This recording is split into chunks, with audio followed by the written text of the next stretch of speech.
Nossa inspiração de ir para a rua começou a partir da nossa experiência do projeto de aproximação com o público, que uma das propostas do projeto era as visitas domiciliares, onde a gente batia de porta em porta para falar de dança e descobrir qual a relação que essas pessoas tinham com a dança.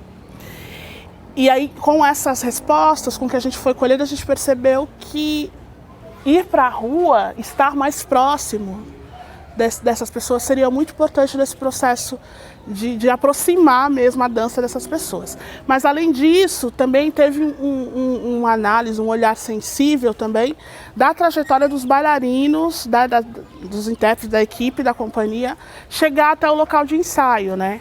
Região do Capão Redondo, muitos habitantes, situação de transporte caótico.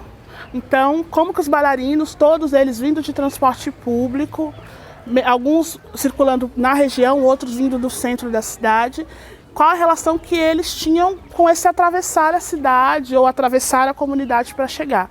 E a gente percebeu que tinham ali, reverberava muitas questões. E tem uma outra terceira, que eu diria, que é a própria pesquisa que a companhia já vem desenvolvendo, que é a dança da indignação, a gente deu esse nome, inspirado inclusive numa obra de Paulo Freire, a Pedagogia da Indignação, onde a gente percebeu também a necessidade de ir para a rua para explorar melhor a arquitetura, mas sentir mais corpo no corpo quais são essas indignações dessas pessoas e como que essas indignações reverberam no corpo delas dia a dia, né?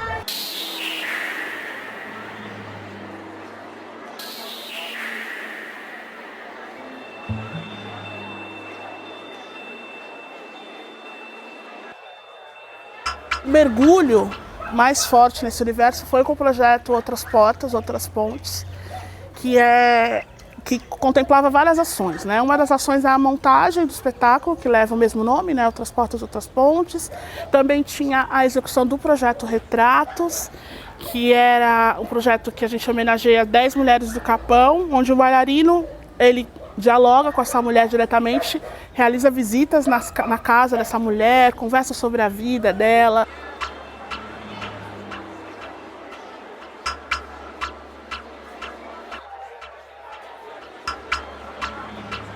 É um espetáculo que a gente quis homenagear os 10 anos da companhia e os 100 anos do Capão.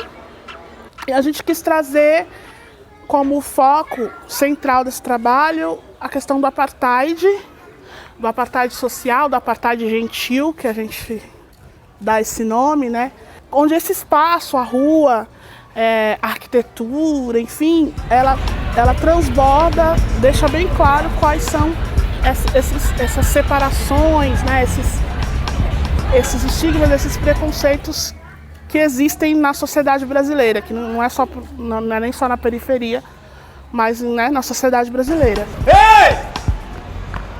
Esse é a Mostra Grátis. Espetáculo que fala das relações de preconceito, seja racial, preconceitos ligados à questão da homofobia, essa questão da padronização da beleza, como que a mídia influencia diretamente, né?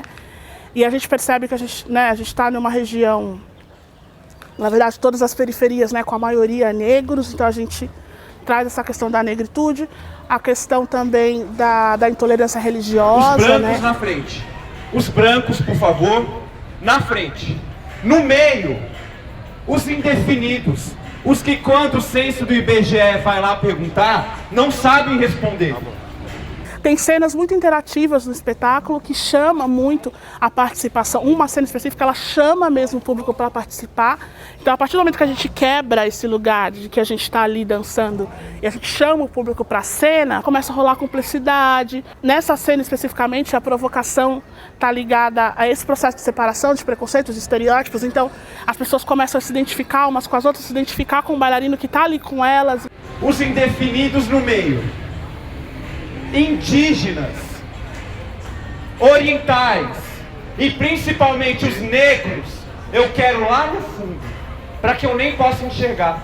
E o Outras Portas, Outras Pontes, o nome faz essa relação com essa simbologia que tem o antes e depois da ponte, né? Esse dizer da ponte para cá veio muito do movimento hip hop aqui na região, de se tomar propriedade do que se tem da ponte para cá, mas a gente também questiona e discute um pouco essa relação da periferia no centro, né? Muitos dos bairros da periferia hoje são bairros dormitórios, onde, né, a periferia que move o centro. Oxalá me dê a força de subir essa ladeira! Bem no alto lá do morro, uma surpresa me espera! Esses cidadãos, eles atravessam a cidade para trabalhar, então eles atravessam outras portas, outras pontes, eles cruzam a cidade de diversas formas. É cansaço, trabalhou suado, pegou trem, busão, lotação, em pé ou sentado, cada um em seu sentido quadrado, apertado, e nem sente os seus pés no chão. O segundo momento do espetáculo traz essa questão do ancestral, né?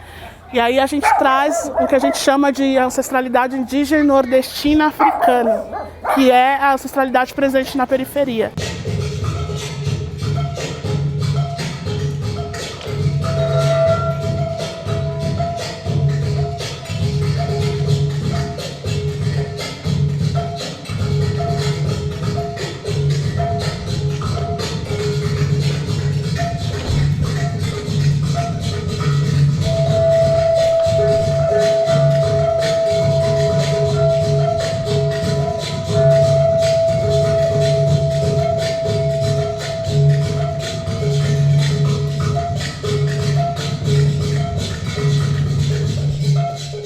Passou por diversos processos de preparação corporal. Um deles que eu sempre destaco é o parkour.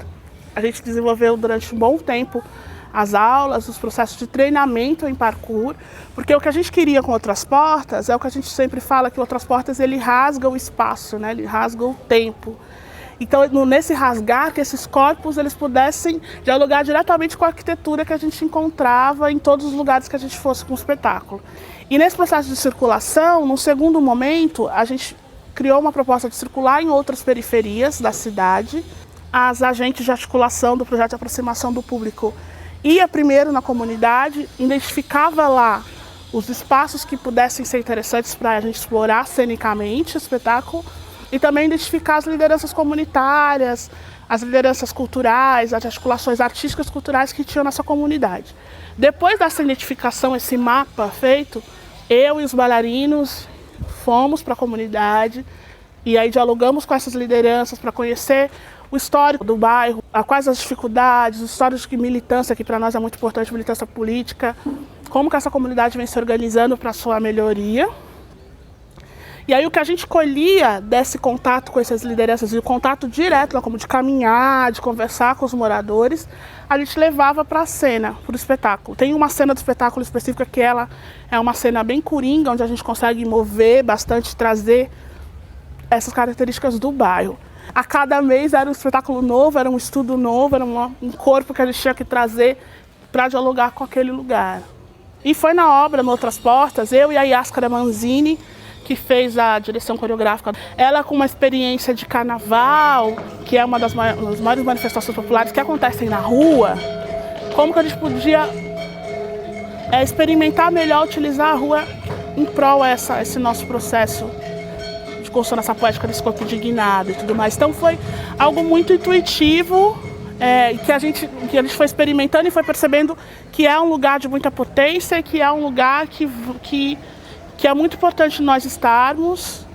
Eu venho, por exemplo, refletindo muito que talvez o lugar da companhia não é mais em caixa cênica, né, palco italiano. Eu já não consigo mais pensar nesse formato. Eu penso nessa relação com a arquitetura, né, que pode ser no urbano, na rua, mas pode ser em prédios e construções muito marcantes para a comunidade ou para a cidade. Ao que vencer, lhe concederei que se assente comigo em meu trono, assim como eu venci. Acredito que o mais desafiador é o processo individual do bailarino, nesse processo de escuta. como que ele absorve esse processo de escuta e transforma isso numa poética, e transforma isso nesse corpo indignado, que é o que a gente hoje fala, né, na companhia. Eu costumo dizer que para estar na companhia, Salsa Croma, não basta ser só bailarino, né? Ele tem que ser bailarino, militante, ter um pouco de educador também, enfim, tem que estar esse triângulo, né, educação, militância e arte, para mim faz muito sentido. Então, se não faz sentido para ele estar falando de determinado tema, não vai reverberar. Então tem um desafio aí que é pessoal, que é do bailarino, de pesquisa dele, desenvolvimento dele com essas causas. Eu, particularmente, eu tenho uma inspiração, que é o Teatro da Vertigem, mas é uma inspiração bem pessoal. Já tive possibilidade de estudar com Antônio Araújo e senti é um grupo de teatro que eu gosto muito e que faz parte dessa minha formação de artista, essa minha formação de direção cênica. Mas é algo bem pessoal que acho que eu trago, né, inconscientemente nas minhas memórias dessa experiência que eu tive. Em qualquer obra que a gente vai desenvolver como companhia ou como artistas individuais, cada um, foi a questão do vínculo. De pensar que vínculo a gente quer estabelecer com esse público, independente de que público seja, né? Desde o começo, eu sempre tive comigo essa questão de eu tenho que pensar em quem vai assistir. Essa relação, ela tem que ser viva, porque na verdade a gente sai do nosso cotidiano, entra no cotidiano delas e o que volta pra gente, eu acho que é essa a importância desse vínculo.